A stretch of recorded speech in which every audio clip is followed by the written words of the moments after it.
Welcome to the Learning Lantern, your ultimate destination for animated learning with fun.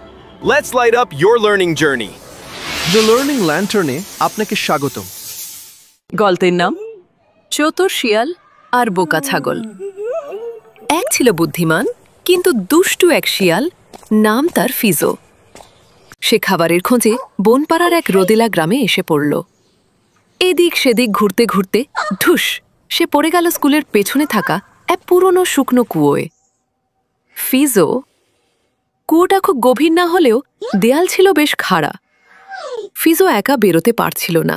সে বসে পড়ল নিচে আর এমন ভাব দেখালো যেন আরামে বসে আছে। ঠিক তখনই গুনগুন করতে করতে এলো এক হাসি খুশি কিন্তু একটু বোকাশোকা ছাগল গোগো।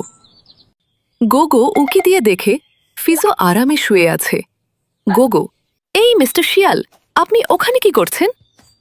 ফিজো, আরে গোগো, আমি তো সবচেয়ে ঠান্ডা আর মিষ্টি জল খাচ্ছি, ইচ্ছে হলে তুমি এসো না।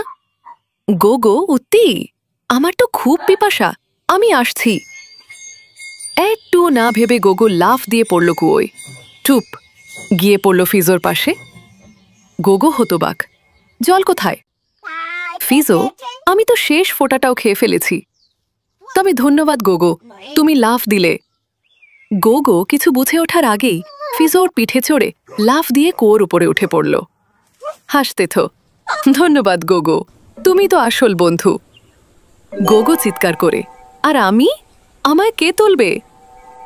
ফিজো খুশি হয়ে বাঁশি বাজাতে বাজাতে চলে গেল, আর গোগো নিচে বসে রইল পুরো হতভম্ব। পরে এক দয়ালু চাষি এসে গোগোকে তুলল, আর গোগো শিখল এক বড় শিক্ষা। গল্পের শিক্ষা: ভেবে চিনতে কাজ করো আর মিথ্যেবাদীদের কথায় কখনো বিশ্বাস করো না।